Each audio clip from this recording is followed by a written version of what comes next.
1200 രൂപ വാടക, 275 രൂപ കറണ്ട് ചാർജ്. എണ്ണി നോക്കിക്കേ. ഓ, എനിക്ക് നിന്നെ വിശ്വാസ. വാടകയുടെ കാര്യത്തിൽ നീ കൃത്യ. ആ പിന്നെ കഴിഞ്ഞ മാസം എടുത്ത എന്റെ ഫോട്ടോ എന്ത്? അത് മോളുടെ കൊടുത്തു വെച്ചിരുന്നു, കിട്ടിയില്ലേ? ഇല്ല, മറന്നതായിരിക്കും. ഫോട്ടോ വാങ്ങാനെന്നും പറഞ്ഞ് ദിവസവും അവൾ ഇങ്ങോട്ട് ഇറങ്ങുന്നുണ്ടല്ലോ. ആ ഇനി എന്റെ ഒരു ഫോട്ടോ എടുത്തേ. എന്തിനാ ചേട്ടാ എല്ലാ മാസവും വെറുതെ ഇങ്ങനെ ഫോട്ടോ എടുക്കുന്നത്? എടാ, എന്റെ വളർച്ചയുടെ ഓരോ ഘട്ടങ്ങളും അറിയാൻ വേണ്ടിട്ടാ. ഇങ്ങനെ ഓശന് മാസം ഫോട്ടോ എടുത്ത എന്റെ തകർച്ചയുടെ ഘട്ടം ഞാൻ അറിയും. എന്താ എന്താ എന്താ പറഞ്ഞേ? അല്ല, ബൾബ് ഫ്യൂസ് ആണെന്ന് പറയായിരുന്നു. പുറത്ത് നല്ല വെളിച്ചല്ലേ, നീ ആ വരാന്തയിൽ വെച്ചെടുത്താ മതി, നല്ല സീനറി കിട്ടും. ഓ, ഈ ബോസിലൊന്നും അടിച്ചേ ഇരിക്കല്ലേ, താഴെ പോകും. അതൊന്നും നീ പഠിപ്പിക്കണ്ട. ചെരിഞ്ഞ് ഇങ്ങോട്ടല്ല അങ്ങോട്ട് ചെരിയാൻ പറഞ്ഞ ഒരെണ്ണം മാത്രം മതിയല്ലേ? ആ അത് ഇതടി, ഇത് ഉഗ്രം ബോസാ. അതടിച്ചും കാണട്ടെ, കാണട്ടെ. ചേട്ടാ അടിച്ചോ, നോക്കുന്നു. അടിച്ചോ.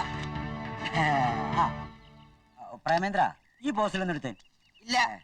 ഇല്ലാന്നോ? ഫിലിമില്ല ഇതിന്റെ അകത്ത്, ഞാൻ എടുത്തിട്ട് വരാം. ഓ, നല്ല മൂഡിൽ വന്നപ്പോഴാ നിർത്തിയത്. നിന്റെ മൂഡ് അനുസരിച്ച് എന്റെ ഭാര്യയുടെ കുളി നീട്ടിത്തരടാ. മനസ്സിലായില്ല? എന്റെ ഭാര്യ കുളിക്കുന്നിടത്താണോ നിന്റെ ഒളിഞ്ഞോട്ടം? ഞാൻ ഒരു ഫോട്ടോ എടുക്കാൻ നിന്നതാ. കുളി കണ്ടാ പോരെ, ഫോട്ടോ എടുക്കണം. എന്റെ സ്റ്റുഡിയോ കയറി വന്ന് എന്റെ കസ്റ്റമർ തല്ലണ. അപ്പൊ നീയാണ് ഫോട്ടോ എടുക്കുന്നത്. ഇനി എന്റെ ഭാര്യ കുളിക്കുന്ന ഒളിഞ്ഞു നോക്കിയ ഫോട്ടോ എടുക്കാൻ ചെയ്ത രണ്ടിനെ കൊന്നുകളി ഞാൻ. അവൾക്ക് കുളിക്കാൻ കണ്ടൊരു നേരം. അല്ല പ്രേമേന്ദ്ര, ഈ 1-ാം തീയതി തല്ലു കിട്ടിയ ആ മാസം മുഴുവനും തല്ലു കിട്ടുമോ? ഏട്ടന്റെ കയ്യിലിരിപ്പ് ഇങ്ങനെയാണെങ്കിൽ ഈ മാസം മാത്രമല്ല ഈ വർഷം മുഴുക്കെ തല്ല് കിട്ടും. ഏട്ടൻ ആരെ വിളിക്കുന്ന ഒളിഞ്ഞു നോക്കിയത്? ഞാനൊരു കുളിയും കണ്ടില്ല, സീനറി കിട്ടിക്കോട്ടെ എന്ന് വിചാരിച്ചു നിന്നതാ. സീനറി ഇപ്പൊ സീൻ ആകെ നാറിയില്ലേ? അസല് ചവിട്ടാവൻ ഹൗസിംഗ് ചവിട്ടിയത്. അത് കണ്ടാ അറിയാം, കമ്പനിയുടെ എമ്പളടക്കം പതിഞ്ഞിട്ടുണ്ട്. അയ്യേ. ആ പിന്നെ ഒരു കാര്യം, ഇത് നമ്മൾ രണ്ടുപേരല്ലാതെ മൂന്നാമതൊരാൾ അറിയരുത്.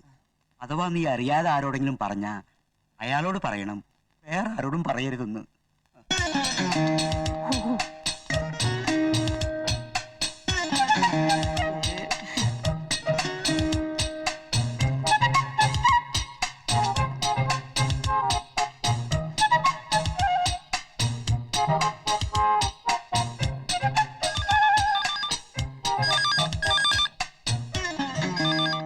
ഫോൺ വരാൻ കണ്ടൊരു നേരം. ഹലോ, ആൽബം റെഡി ആയിട്ടുണ്ട്. കൊടുത്തെടുക്കാം. പിന്നെ പിന്നെ പിന്നെ പിന്നെ പറയാം. എന്താ എന്താ എന്താ ഒരു പാസ്പോർട്ട് സൈസ് ഫോട്ടോ എടുക്കണം. ഇപ്പൊ പറ്റില്ല, കുറച്ച് കഴിഞ്ഞിട്ട് വരൂ. അത്യാവശ്യം ഉണ്ടായിരുന്നു. എന്ത് അത്യാവശ്യമാണെങ്കിലും ഇപ്പോഴത്തെ അവസ്ഥയിൽ ഫോട്ടോ എടുക്കാൻ പറ്റില്ല. അതെന്താ? അതെന്താണെന്ന് താൻ എന്തിനാ? എന്നാ പിന്നെ എന്തിനാ തുറന്നു വെച്ചേക്കണേ? കൂട്ടിട്ട് പോയിക്കൂടെ? അത് ഞാൻ തീരുമാനിച്ചോളാം.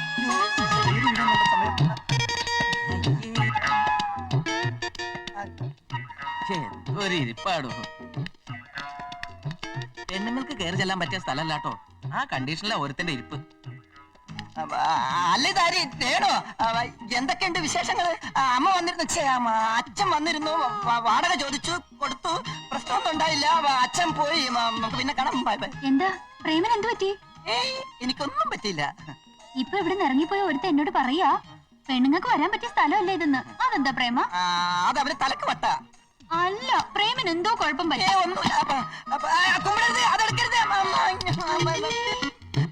അയ്യേ, പാന്റ് ഇടാതാണ് ഇരിക്കുന്നത്. പാന്റ് ഇട്ടാണ് വന്നത്, വരുന്ന വഴിക്ക് ചെളി തെറിച്ചു, അത് കഴുകാൻ ഊരിയിട്ടതാ. ശരി ശരി, ഞാൻ തിരിഞ്ഞു നിൽക്കാം. വേഗം പാന്റ് എടുത്തിട്. തിരിഞ്ഞു നോക്കരുതേ, അങ്ങ് തന്നെ തിരിഞ്ഞു നിന്നോ.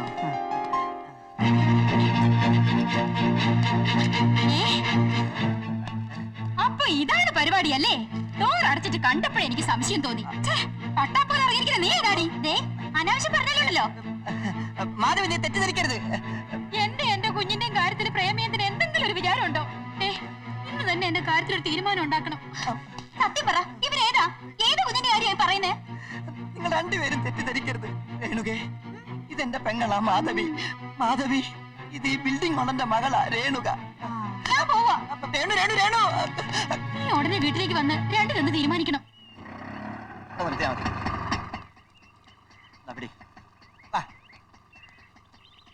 ബാലേന്ദ്ര, മുത്തച്ഛാ, ഓ, എന്ത് പറ്റാൻ? എല്ലാരും ഇങ്ങോട്ട് ഇറങ്ങി വന്നേ, ഇങ്ങോട്ട് വന്നേ. ഭർത്താവിന്റെ വീട്ടിൽ അമ്മായി അമ്മ പോര് സഹിച്ച് എല്ലുമുറിയ പണിയെടുത്ത് കഷ്ടപ്പെട്ട് കഴിയുന്ന എന്റെ പെങ്ങൾ മാധവി ഒടുവിൽ സഹികെട്ട് ഗത്യന്തരമില്ലാതെ സ്വന്തം ഗൃഹത്തിലേക്ക് കയറി വന്നപ്പോ മനുഷ്യത്വത്തിന്റെ പേരിലെങ്കിലും അവളോട് അല്പം കരുണ കാണിക്കാൻ ഇവിടെ ആരുമില്ലേ? അറ്റ്ലീസ്റ്റ് മുത്തച്ഛനെങ്കിലും. എന്താ എല്ലാവരും വലിയ നാ ഇറങ്ങിപ്പോയോ? ബാലേന്ദ്ര, നീ ഇന്ന് തന്നെ അഡ്വക്കേറ്റ് കോശിയെ കാണണം. അളിയനൊരു വക്കീൽ നോട്ടീസ് അയക്കണം. എന്തിന്? നിങ്ങളുടെ ബന്ധം വേർപെടുത്താൻ. എന്റെ കുഞ്ഞിന് തന്ത ഇല്ലാതാക്കണം നിന്റെ പുറപ്പാട്. ബാലേന്ദ്ര, നീ ഒരു കുന്തം ആരെ അറിയിക്കണ്ട. എന്തെല്ലാം ചിരിച്ചോണ്ടിരിക്കുന്നേ? നിന്റെ വരവ് കണ്ട് ചിരിച്ചതാണേ. അത്രയ്ക്ക് കോമഡിയാണ് എന്റെ വരവില്ലേ? നിന്റെ ഈ ജോലി തന്നെയുള്ള നടപ്പ് കാണുമ്പോ ഒരല്പം കോമഡി എനിക്ക് ഫീൽ ചെയ്യുന്നുണ്ട്. നല്ലൊരു ജോലിയും കിട്ടി ശമ്പളവും വാങ്ങിച്ചോണ്ടിരിക്കണ്ട നീ തൂമ്പയുമായി പറമ്പിലൂടെ നടക്കുന്ന കാണുമ്പോ ഒരല്പം സെന്റിമെന്റ്സ് എനിക്കും ഫീൽ ചെയ്യുന്നുണ്ട്. കാർഷിക വൃത്തിയിൽ ഏർപ്പെട്ടിരിക്കുന്ന 60% ജനങ്ങൾ ഇന്ന് ഇന്ത്യയിലുണ്ട്. അവരിൽ ഒരാളാവാൻ എനിക്ക് അഭിമാനമേ ഉള്ളൂ. എന്റെ പൊന്നു മോളെ, ഈ ഇന്റർവ്യൂവും ടെസ്റ്റും ഒക്കെ നിർത്തി വെച്ചിട്ട് അടുക്കള പണിക്ക് അമ്മയെ സഹായിക്കാൻ നോക്ക. ശരി, നിന്റെ വാക്ക് കേട്ട് ഞാനിവിടെ ഇരിക്കാം. പക്ഷേ 5-6 ലക്ഷം സ്ത്രീധനം കൊടുത്ത് എന്നെ കെട്ടിച്ചയക്കാൻ നിനക്ക് പറ്റുമോ?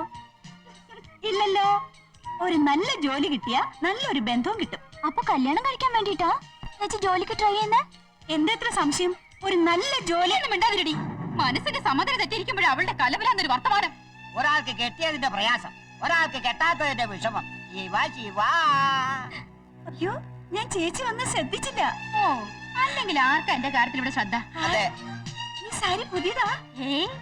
കഴിഞ്ഞതോടെ ഞാൻ പിണങ്ങി വന്നില്ലേ, അപ്പം ഭാർഗവൻ ചേട്ടൻ വാങ്ങി തന്നതാ. അത് ശരി. നീ ഇങ്ങനെ എപ്പോഴും വഴക്ക് കൂടിയിട്ട് വരണത് സാരി കിട്ടിയെന്ന് കരുതിട്ടാ? സംശയമുണ്ടോ അമ്മയ്ക്ക്? ഭാർഗവനിങ്ങി വരട്ടെ. വാ. രാമ രാമ രാമ രാമ രാമ പാകിമാം രാമപാദം കേൾക്കണേ മുകുന്ദ. എനിക്കറിയാം നീ വരുന്നു, കാത്തിരിക്കായിരുന്നു. മാധവി എന്ത് ഉടക്കിലാണോ? ഏയ്, അതൊക്കെ മാറി ഇപ്പൊ തിരിച്ചു പോകാൻ ഇടിയിരിക്കാം. പതുക്കെ പറഞ്ഞാ മതിട്ടാ. വെള്ളവും ഗ്ലാസും ഞാൻ നേരത്തെ കരുതി. ഹായ്, തനി നാടൻ. ഇത് എവിടെ ഒപ്പിച്ചു? ഇപ്പൊ ഇതിനൊരു പഞ്ഞമില്ല, ഇഷ്ടം പോലെയല്ലേ. ചേച്ചി, ദേ ഭാർഗവൻ ചേട്ടൻ എത്തി. ഇതും കൂടി മുത്തച്ഛൻ കുടിച്ചോ? മുത്തച്ഛന് ഇനി അധികം ആയുസില്ലല്ലോ. എന്താ ഇത്ര വൈകിയത്? ഞാൻ എത്ര നേരമായി പുറപ്പെടാൻ ഒരുങ്ങിയിരിക്കുന്നറിയോ? അപ്പൊ വഴക്കുണ്ടാക്കി ഇങ്ങോട്ട് പോകുന്നതൊക്കെ മറന്നോ? ഇനി ഇവിടെ നിന്നാലേ ശരിയാവില്ല. നമ്മുടെ ബന്ധം ഇവർക്ക് കൂടി വേർപ്പെടുത്താൻ നോക്കുക. എന്റെ അളിയ നിക്കക്കള്ളി ഇല്ലാതെ വന്നപ്പോ അങ്ങനെ ഒരു ബോംബ് പൊട്ടിക്കേണ്ടി വന്നു. നന്നായി മടങ്ങി പോരാൻ ഇവിടെ ഒരു കാരണം നോക്കിയിരിക്കായിരുന്നു. പോവാ. ഏതായാലും രാത്രിയിൽ ഇനി യാത്ര വേണ്ട. അവളിവിടെ 2-3 ദിവസം നിക്കട്ടെ. ഏയ്, അങ്ങനെ നിർബന്ധിക്കരുത്. എനിക്ക് കൊച്ചിനെ കാണാതെ ഉറങ്ങാൻ പറ്റില്ല. കൊച്ചിന്റെ അമ്മയെ കാണാതെ ഉറക്കാൻ പറ്റില്ലെന്ന് പറയാൻ നിനക്കെന്താണ് ഇത്ര നാണം? ഏതായാലും ഇനി അമ്മയുടെ പിറന്നാൾ കൂടിട്ട് പോയാൽ മതി. 2